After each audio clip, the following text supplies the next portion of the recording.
والذین آمنوا وعملوا الصالحات لا نکلف نفسا الا وسعها اولئک اصحاب الجنۃ هم فیہا خالدون.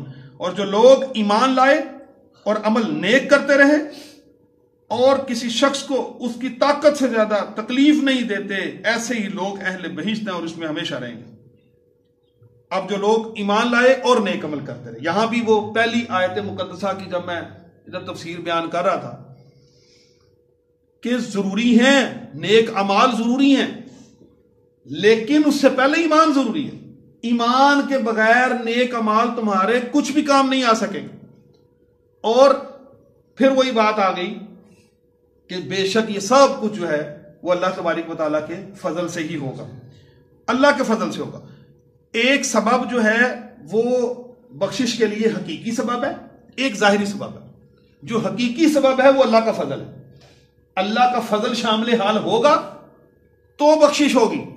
اور جو ظاہری سبب اللہ تبارک و تعالیٰ نے رکھا وہ یہ رکھا کہ تمہارے اعمال ٹھیک ہونے چاہیے، اعمال درست ہونے چاہیے. صحیح بخاری میں 5673 نمبر پر یہ حدیث پاک آئی، مسلم شریف میں بھی آئی، مسند احمد میں بھی، موجم الکبیر میں، موجم الاوسط میں بھی آئی، اور مسند بازار میں بھی اس میں یہ حدیث پاک جو ہے وہ نقل ہوئی. ابو ہریرہ رضی اللہ تعالی عنہ روایت کرتے ہیں، نبی پاک صلی اللہ علیہ وآلہ وسلم نے ارشاد فرمایا، تم میں سے کوئی شخص بھی اس کو اس کا عمل ہرگز جنت میں نہیں لے جائے گا. صحابہ نے پوچھا یا رسول اللہ صلی اللہ علیہ وسلم آپ کو بھی؟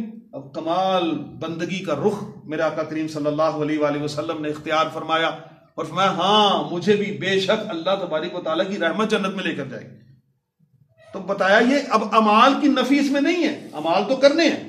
الذی خلق الموت والحیات لیبلوکم ایکم احسن عملا.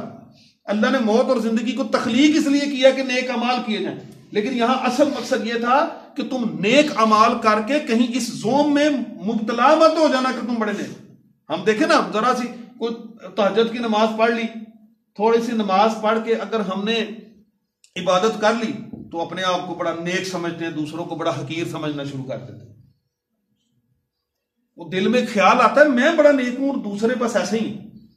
یہ تباہی والا خیال ہے، یہ ہمارے اندر غرور اور تکبر کو پیدا کرتا ہے اور پھر اس کی وجہ سے ہماری عبادات اور نیکیوں پر فرق آ جاتا ہے.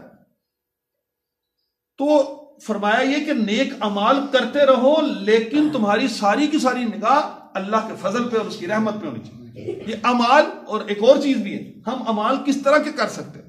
ساری ساری رات کھڑے ہو کے قیام کریں، سارا سال عیدین کے علاوہ جن ایام میں منع فرمایا گیا اس کے علاوہ سارا سال بھی روزے رکھیں.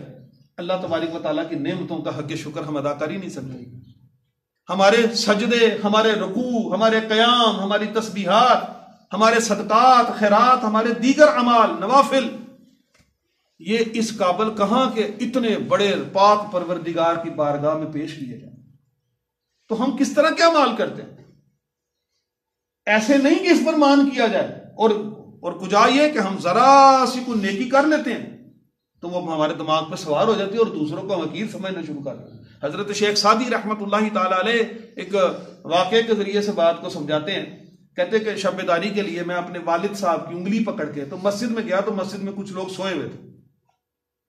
تو میں نے اپنے ابا جان سے کہا ابا جان دیکھیں ہم نفل پڑھنے کے لیے آئے ہیں، نماز پڑھنے کے لیے آئے ہیں، مسجد میں جاگ رہے ہیں، شب داری کر رہے ہیں، اور یہ کیسے لوگ ہیں جو سوئے ہوئے؟